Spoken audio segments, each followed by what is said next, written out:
Delala sem kot receptorka v enem fitnessu.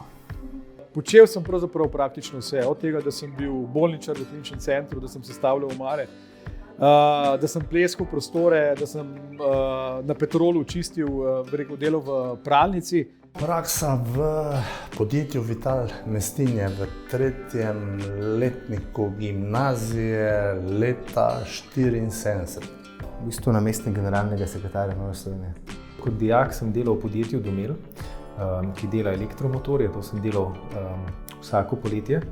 Pol od tam naprej sem pa delal svašta, od organizacije koncertov do tega, da sem stricu, ki je takrat neko računalniško firmo postavljal, pomagal, do tega, da smo naredili inštitut za delavske študije, kjer sem bil nazadnje direktor, preden sem postal poslanec.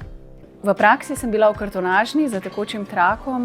Prva študentska služba je bila pa na Radio Glas Ljubljane, kjer sem bila voditeljica jutranjega programa, imela svoj program in vsako sredo zjutraj zbujala Ljubljančanke in Ljubljančane. Prva dijaška služba je bila, ko sem bil kurir.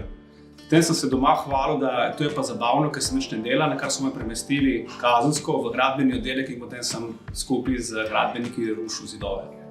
Na komunalni kamnik pri geometru sem nosil palco.